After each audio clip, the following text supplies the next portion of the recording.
Welcome, Michelle Buck. Hello, Chandra. Welcome to the Proven Not Perfect Village and podcast. It is an absolute honor to be here with you in this place. I have to give a rose. I have to give several roses, a bunch of roses, because I don't know if you know this, but it wasn't until I sat in class with you that I began to unpack who I was as a leader. And I wanted you to hear these words from me because so many of my colleagues in Kellogg and friends who've graduated from Kellogg, we show up, we're honored to be there, we're honored to be in such an esteemed network of individuals.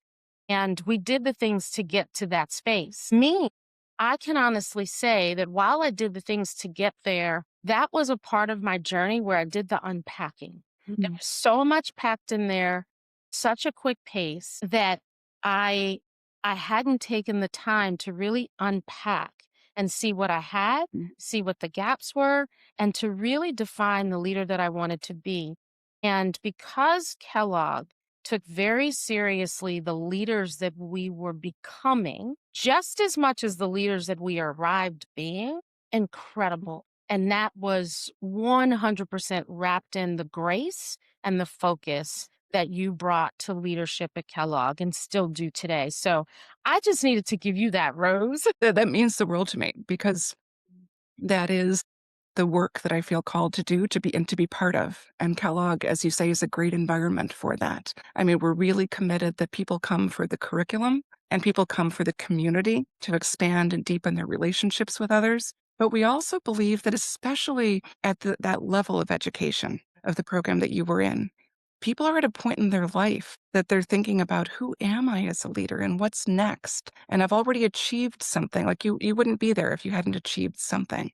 But they're looking for more in terms of what they can give and who they can be. So to be part of supporting that journey. And what we're really trying to do is set people up, not just for the time that they're there, which is a relatively short chapter, but to set a foundation that will then last a lifetime. And I have to tell you, speaking of giving a rose and, in a way that I probably haven't had a chance to tell you, I've wanted to share with you my impression of you. Because it's not as if we ever had a long sit down one-on-one conversation. But I have this image of you, seeing you in the hall, not in the classroom, but passing by in the hall and stopping and saying hello. And I think of you as a strong woman Wow. who is confident, but that confidence, and like I said, this is your presence, how I've experienced you. That confidence for me comes from an intentionality and that you're deliberate, even when I didn't know what you're up to or what you're deliberate or intentional about, but you exude that. And at the same time, with that strength and confidence, I always felt that you were approachable and engaging and inviting and accessible. So I wanted you to know that. And that's the reason I'm so honored to be in conversation with you today and to be part of this important work that you're doing, not just for yourself, but for others, as a gift to listeners, to community, to those who are also on a journey of looking for more for ourselves and how can we give. So I thank you. My gosh, thank you. Thank you. Received. That's the work. Just to say received and thank you. Wow. So you all that are in the village with us today are really in for a treat because when I think about this idea of leadership and unpacking leadership and being mindful of the many sounds that we create as a collective, I can remember Michelle, you even brought it in example to us with music and with manipulatives. You were so good about allowing a very uh, diverse group of folks, right? Heavily leaning not male and minority, but you found a way to allow us all to appreciate the uniqueness of our sound and to make space for all the sounds, no matter the smallest instrument or the largest, loudest instrument. And it didn't fall light on me. The big messages that you were bringing through manipulatives, through conversation, through music. I'm now learning that music is incredible as we think about even our own mental health and our own resilience. I really would like to talk to you a little bit about your appreciation for music, the impact that it's had on your life, and how you think about music as growing executives and leaders. Is that important? Well, and I'm just smiling outside and inside because so true. And the music ensemble metaphor, especially when we experience that viscerally and experientially, but that idea of a music ensemble of everyone has their own voice, right? Each instrument has its own history, has its own sound, just like when people come together in community or in teams. Everybody's got their story. Everybody's got a history. Everybody's got their own voice. And yet, to do something meaningful together, in the end, we've got to be aligned, right? We've got to be playing the same rhythm or in work together for community or for organization. We've got to be aligned around some shared purpose. We do not want to be identical, right? It's the different sounds, the different voices that make it so beautiful. In terms of the role, I'll say not just music, but the arts in my life, but also in leadership and organization, because it's true using music ensemble, percussion ensemble in particular, but I also use Argentine tango to talk about the dynamics of leading and following, and also now use photography of having leaders express their vision of leadership. Because isn't it true? Leaders need to express themselves not only through words, through stories, through imagery, through metaphors, through symbols. So to have to think, how would I find an image that conveys what I'm saying? Because leaders will have greater impact if they have many channels accessible to them to share their message. So the arts in general, in terms of where did that come from in my life? I don't know, it just kind of feels like it was always there, always an appreciation of that. And in terms of education then, I love to borrow wisdom or insight from as many different sources as possible. My own academic training was not in business. It was in social psychology. There's a whole nother story of I never dreamed I'd be teaching in a business school. Yeah, and that's been over 30 years never doing it, but that was not the plan. So there's a whole story there. But to draw from psychology and behavioral sciences and the arts and poetry and many different sources, we need as much wisdom as possible, right? We need insight. We need inspiration. The root of the word inspires to breathe life into. So we need energy. For myself, I've always loved dance, like good music. I can't stand still or can't I do. can't either. My husband Carlos is a musician, so it's interesting that after waiting a long time to find my partner, my best friend, my husband, now that's part of my life in a very integral way as well. And I think in the world we're living in right now, I mean, the arts are timeless in bringing people together, but we need spirit and we need soul and we need something certainly that transcends differences. And isn't it true that the arts and music in particular is a universal language? You together. People come together around that. So while it's timeless, I think it's extraordinarily timely right now. And some people are nervous about, oh, I can't keep rhythm or this or that. But then once you get into it and if you can have fun with it, it loosens something, it unleashes something. If people can put ourselves at ease, or if there's a leader or facilitator who can put us at ease, it brings us together and creates new possibilities. So and joy, goodness knows we need as much joy, right? Oh my gosh, when you say it unleashes something, I almost, just have this visual image of self-acceptance because what you see in the I can't dance or I can't play an instrument, but when you're in this experience where you just hear, you're listening, your senses are up, and you just let go, there's a self-acceptance that allows you to own the missteps as well to receive when you got it right. And they're both things are very important. And I think that was one of the big themes that, I walked away with and some of the experiences with you. Also, I think we spent a lot of time unpacking a leader and the role we play and getting others to come along, to trust to be a part of it. Those are all big themes. And I think we are in a time where I think there's such responsibility that comes with leadership. And I think also there's such a divide amongst us in how we think just as people, right? We're getting Right. so polarized. I am hopeful that there is this renaissance that pulls us together, that does become the convening force. I do believe it can be the arts, but I think there has to be those leaders that allow themselves to be that vessel, right? And so the work that you do, I think, is the worthy work. How do you reconcile leaders today, um, who are leading at a time where there's so many shifts that are happening, whether it's shifts in technology with AI being such a prevalent force for how things get accomplished and done. There's no right answer, there's no wrong answer. Everyone's trying to figure it out at the same time. I wonder, in your leadership journey, both being a leader and teaching leadership to some of the most amazing leaders in the world. Can you think back of another time where it felt like this? Like, I start thinking, is it 2008? Is it Um, Y2K? Is it internet bubble? Like, when did we feel this before? Do you have a sense of that? Great question. And, part of it is generational. So we need to keep in mind that some people in the workforce now, this is the first time they're experiencing this level of turbulence and uncertainty and not knowing what comes next. I mean, AI, I don't know, to me feels like something different in terms of, I'm really speaking for myself here, just this vast unknown in terms of where is this going to go. In terms of, have we been here before? I'm not a historian. I took my history classes a long time ago, but I love listening. Give you credit for knowing everything. But I love listening to historians who remind us, meaning not just even in our lifetime, but there have been, times of turbulence or change or something before. And what can we learn from that?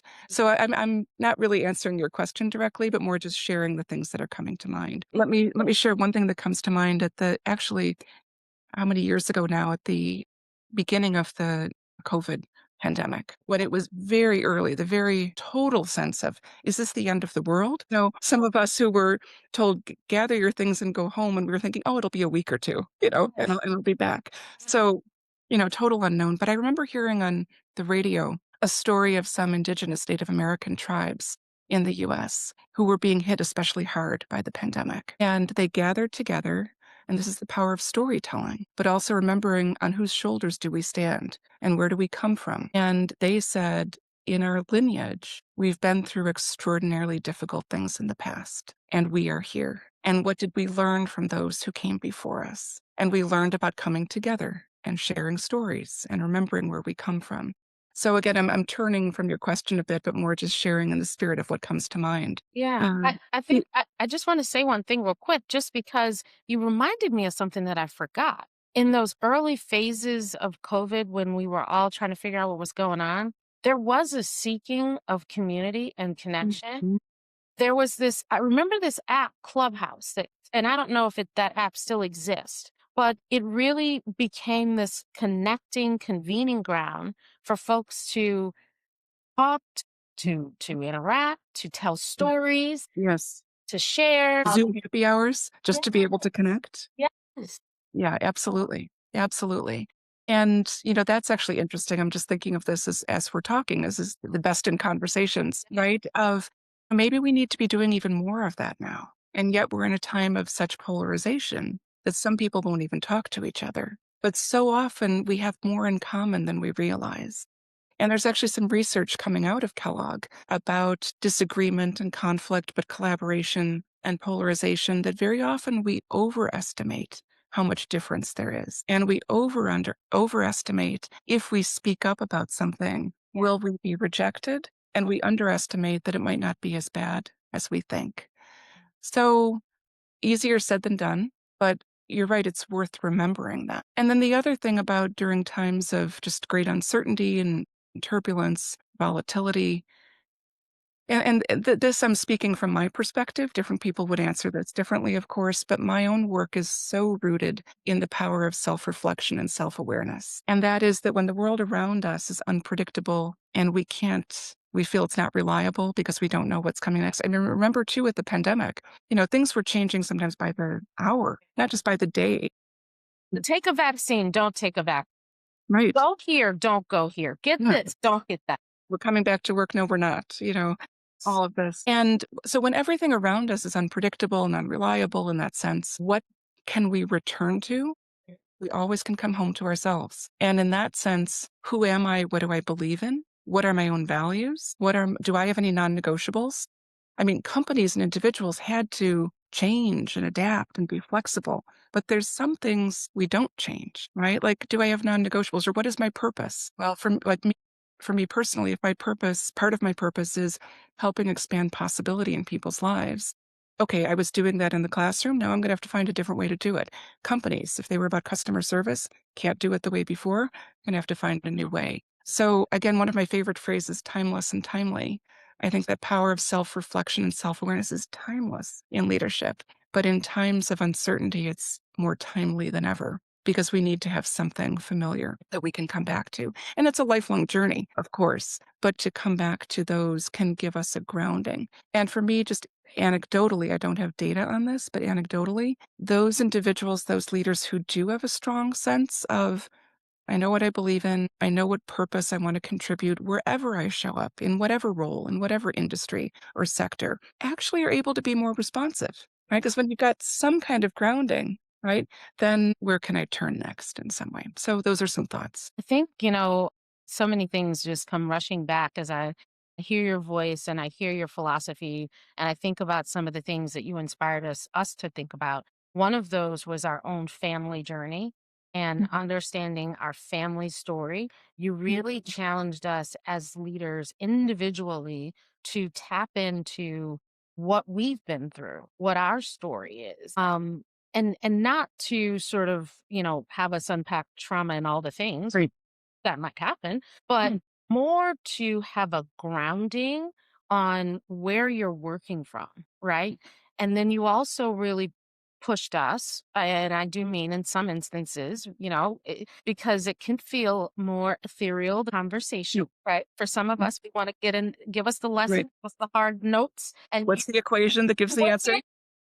like, Totally. how do I get an A, professor?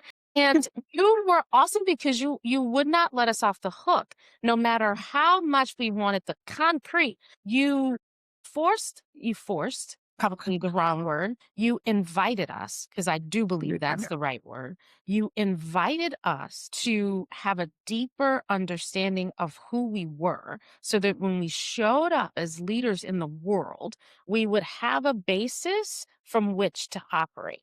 And I just attribute that to so many things. One of the things for me personally is always being that leader that's been called to the white space assignments or the fix or the build or the transform.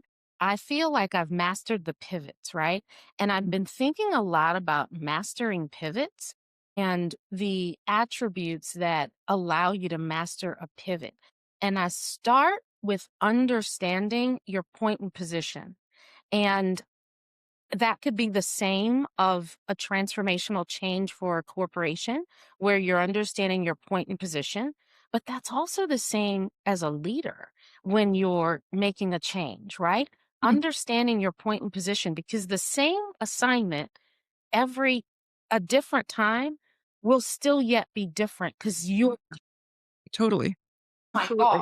Like, Yeah. Right. drilled that into me. And that's incredible because it allows you, no matter how many times I could pat myself on the back and say, at this point, Dr. Buck, I have done so much in transformation change that I am an expert. What I believe is because I've done so much in transformation change, I consider myself capable of figuring it out each time. Oh my gosh. And that's different language, and I mean that language. I Yeah. mean that language, and I challenge Mm. anyone that feels like they can go the other way, right?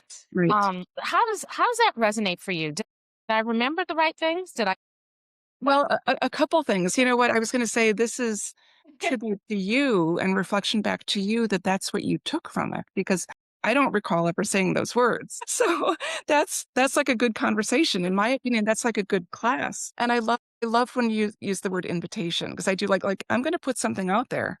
And everybody in the room, if it's a class, is at their point in their journey, right? So they're going to hear what they hear at that point, which is different from someone else. So you took that and ran with it, and you generated that insight and that wisdom. And now I loved hearing it, and I agree. what actually came up for me, because it brought to mind for me in my own life, so not leadership in terms of our jobs, Figuring it out. but yes, yes, and trusting ourselves to figure it out. So I've been learning about that in life, that family and medical issues and Yes. all of that, when it seems overwhelming and scary, Yeah. and what comes next and what can I do? And I'm thinking of my amazing therapist, Kay, who actually is a psycho-spiritual therapist. So within our conversation, we just weave in what's my calling. And she's like an anthropologist can say, well, in this wisdom tradition, they think about it this way or something. But one of the things, when there's not, like you say, when there's not a clear right or wrong, when it's not figuring out the equation or the right thing to do, but it's just trying to discern, where do I go from here, especially when we may feel overwhelmed or depleted at the time, harder to discern. Which so many people feel right now. Absolutely, and that's where I think you're kinda self-care. hitting on the nerve that most of folks. Right? Absolutely, absolutely. And so what I've learned, and I'm absolutely still learning and will probably learn for the rest of my days, is that how do we figure it out as we go along? And how do we take the blessings of the experience that we've had, so challenges as well, but hopefully some insights and some lessons along the way if we've been reflecting or if we've had people who have guided us or steered us, in some way. And what do I know now and what can I do now? And I myself get overwhelmed when I'm pulled in many directions at the same time. And I have a tendency to think far ahead, which I've been told is my blessing and my curse. Mm. So it's helped me be successful in terms of planning. But it also, I'm thinking of different words, but scares the crap out of me. And Those also, were and that can paralyze me then in terms of the present moment. And we've all heard this, live in the present moment, right? Easier said than done. But in the hardest times, I'm learning and I've been guided, it just comes back to what can I do right now? Not even tomorrow, not even an hour from now, but what do I know? What am I clear that I don't know? What information do I need to get? Who can help me? But is there something I can do right now? As simple as take a breath or step away or get a cup of tea to reset, to reboot, right? In some way rather than spinning my wheels. Anyway, I'm going in all sorts of different no, directions. I think This you're kind of a good conversation. yeah, no, this is so good, and I think that it's so relevant. I think just as much as this conversation around powering pivots that keeps calling me, I think what you're saying also speaks to preparing ourselves and becoming more resilient. I know that you do work in thinking about and exploring Yeah. resilience. Are there Yeah. any new ideas or opinions that you have as you think about resilience and unpack that more? Yeah. Well, one of them I just shared and we just discussed about, there's sort of the long haul, the marathon idea, but sometimes you've got to break it down into right now. And resilience, so forgive me for getting kind of academic in a moment, Oh, but that's okay. you know, and then bring it back to the lived experience and the right now and integrating that. But the study of resilience, the science of resilience is a very interdisciplinary topic. So you can talk about it in terms of we need the basics that we all know, like sleep and nutrition and movement, to be able to be resilient. If we haven't filled the gas tank of ourselves, we're not going to be able to respond or discern as well. And then my own training in social psychology, which is how do we interact, but also the cognitive part of how do we think about things. That resilience is a mindset. It's always looking. So there's lots of research that shows that those who are successful, and that of course depends on your definition of success, but who have impact or longevity in some way are those who can learn from experience, both the highs and the setbacks and the challenges as well. So a mindset of, okay, it didn't go the way I wanted, but what can I learn from this? How do I extract a lesson from it? What I've been learning in the past years that's humbled me is, it's one thing to study the academics and, our society energizer bunny, just go, go, go, go, go. But that rest and recovery is part of that as well. And I mentioned family things and medical, and for my mom, a 20-year journey of her medical issues. She passed in September 2022 after, I mean, she is my role model epitome of resilience in terms of her journey, and learned so much just by having the privilege of bearing witness to her journey. And, so I study this stuff and can talk about the ability to keep going and everything. And I still don't know that I give myself sufficient break. I don't just mean with her journey, but in general. I'm still learning that pause is part of that, and rest and stepping away because you've got to recover and refuel. So I can stand in front of a room and say that, and I'm still learning that and trying to put that into practice of finding that calibration and that balance. Yeah, resilience, just such an amazing topic, and I'm thinking, again, where do we come from? And our ancestors, blood ancestors, but those who inspire us as well, in terms of on whose shoulders do we stand and what can we learn? Can I share a story that comes to mind? Please, yes. A story and an experience. So I mentioned my mother as my heroine of resilience in terms of what she experienced. I'm happy to talk more about that now or offline some other time. But the other thing that's coming to mind now is in 2010, I had the opportunity to go to Rwanda. Where in 1994 they had the horrific genocide. And I often share that my rational mind can't comprehend genocide, that almost 1 million people killed in a very short period of time. But in the years before I went, I was hearing about the remarkable transformation in the country in terms of healthcare and education and the highest percentage of women in parliament of any country in Africa. And I was just so intrigued of wanting to know more about this. And I met someone, I was a moderator on a panel, and Dale Dawson, one of the panelists, was doing work there. He had been a CEO and talk about pivots, trying to figure out what's next in life. And he found out about what was happening in Rwanda and got involved in the transformation there. And after the panel, I said, the panel was not about that. I said, how can I find out more? And he said, come with me on my next trip. I'm like, oh my, it's like, I'm going in 6 weeks, come with me. And I couldn't then, but I also You get for asking. right, right. But some intuition said, this is a life opportunity you don't say no to. You find some opportunity. So I think it was 6 months later, I went with him and without having to teach or present.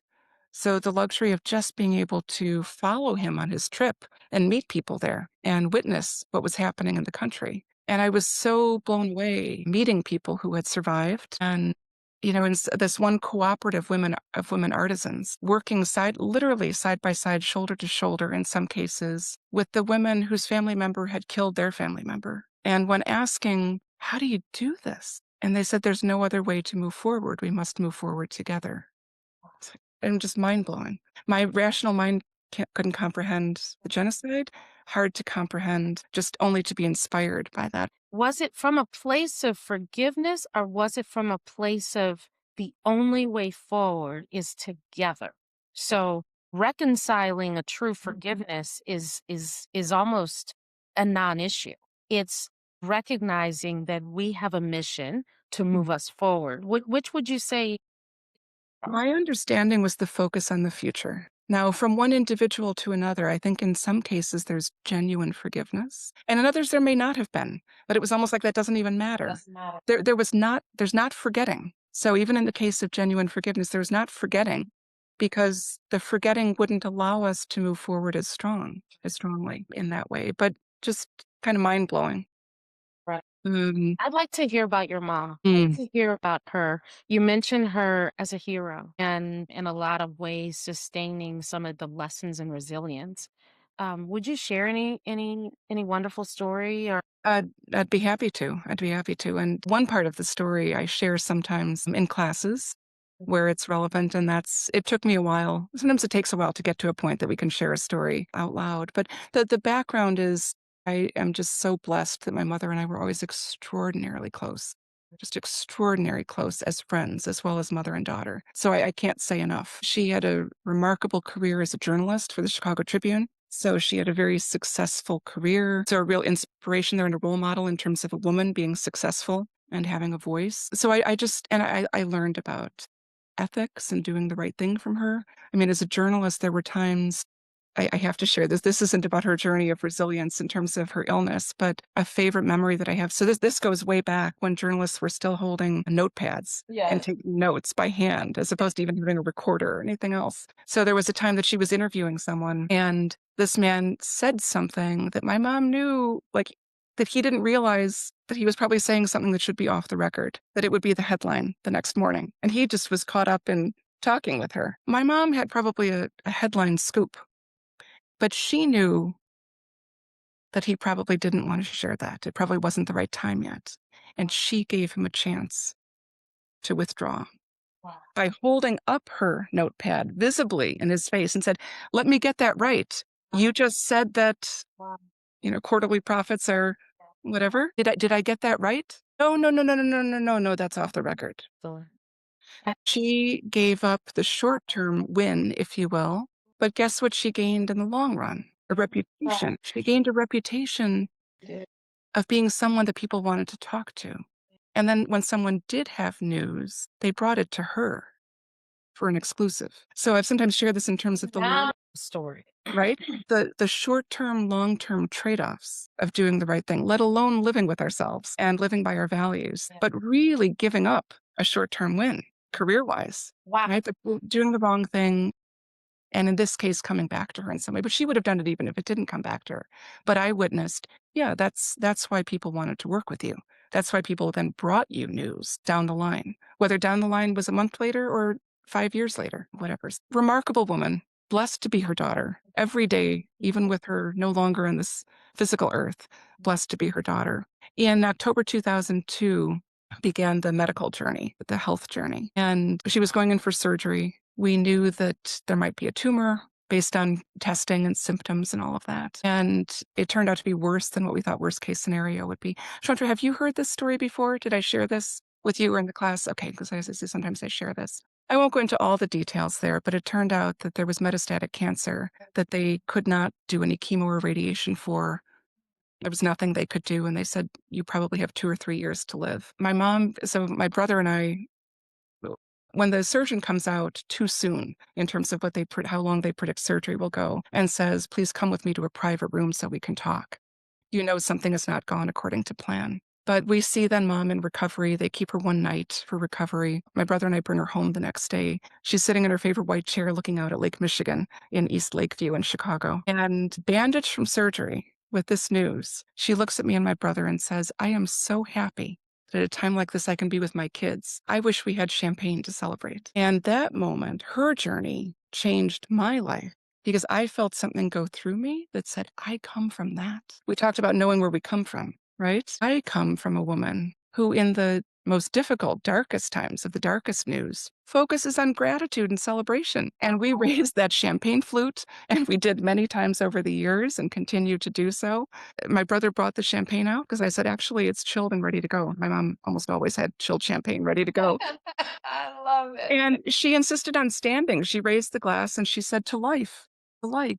So we toast life a lot. And in the darkest meaning the most uncertain times, we were talking about uncertainty before. Like, I do not know how to get through whatever is before me right now. I know where I come from and I celebrate life and celebrate what we do have, whatever the circumstances are in that moment. So, in terms of mom's journey of resilience, they said 2 or 3 years. She went on to live just shy of 20 years and did not die of the cancer. She had so many other things along the way in terms of kidney issues and heart issues and chronic infections and all sorts of things where they said the cancer is the least of your worries right now. Incredible. For a long time, she had a descent with dementia, which is awful. And it was a long, prolonged descent, which of course is a blessing that we were with her longer, but it's also even harder to lose someone, lose part of them while they're still here. Wouldn't trade a day. But, and, through all of that, she just, I mean, yes, there was pain. Yes, there were difficulties. I'm not saying that she never experienced that or that we didn't as well. But I just think of her and I think of gratitude and celebration. And when she could hardly speak, I'd bring her a Starbucks latte, and big smile comes to her face. Or I'd bring her fresh flowers because she taught me the importance of beauty as a key source of life and vitality and gratitude. And that would bring the smile to her face.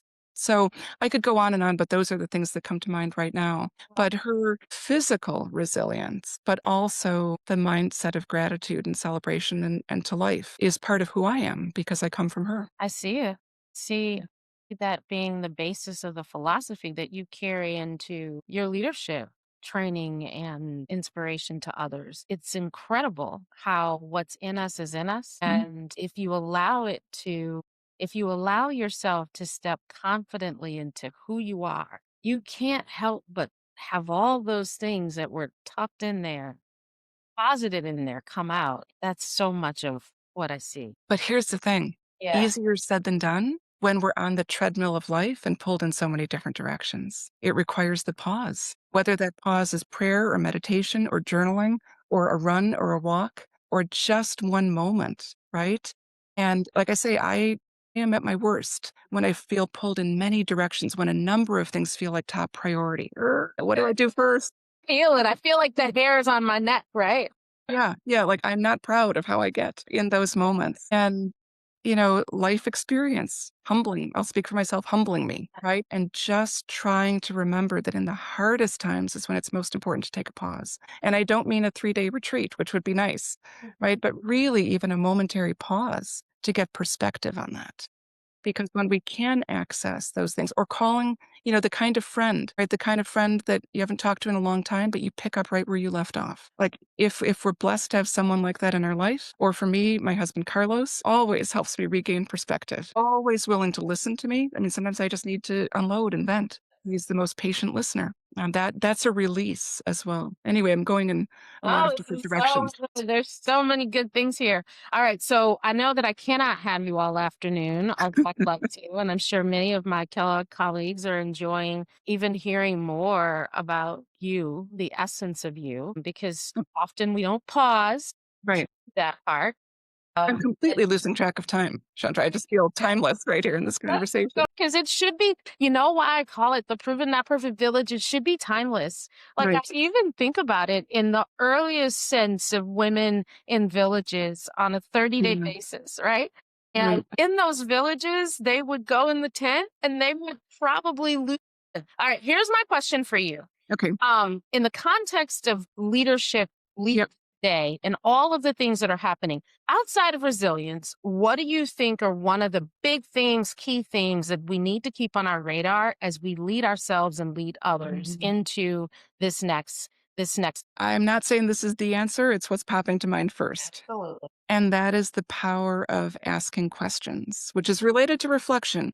But here's the thing, a lot of people now are talking about, well, leadership skill is asking the right questions in terms of what questions do you feed ChatGPT. That's true. That is a skill, right? Because the questions we ask determine the information we get back. But I mean more broadly in terms of reflection or the questions we ask of each other. Right? Like leaders asking their teams, what do you need? How can I help? What have I missed? What do I not know that will help me support you or will help me for us to be better in some way? As well as big unanswerable questions of, what do we need to be focusing on now? I heard a question recently and I wish I could remember where I heard it because I would give attribution, which I believe in, but it's just sort of in there for any individual to think about what is your work right now in your life? Right? Like not your job. It might be part of your job. Okay. It might be, Yeah. but But what's your work? your work, which for some individuals will have spiritual connotation. For me, like how now do I best follow my calling? Yeah. When I'm, I could when I could turn in many different directions in terms of even just projects in front of me. So coming back to your question, what do leaders need to have on their mind or be in front of them? Yes, resilience, asking questions, and then the taking care of ourselves and taking care of our teams, right? Because in an age of AI, right, speaking of questions, the questions that everybody's asking directly or implicitly is what is truly human? Like what remains truly human? And to engage in that reflection, to be living that question means we've got to take care of ourselves, right? So looking out for our team because I mean, to say people are stressed is an understatement, right? To say people are overwhelmed, to say people are concerned about their families, and many people just worried about getting by, so looking out for each other.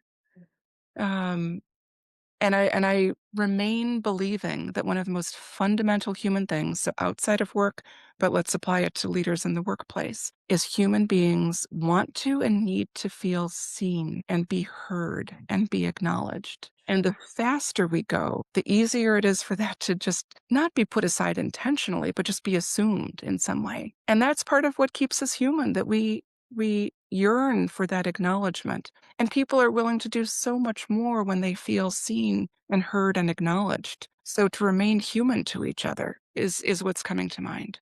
wow. And other colleagues of mine would talk about all sorts of other things, Oh, right? I'm sure. And But they're and that's all good. They're all valid. exactly.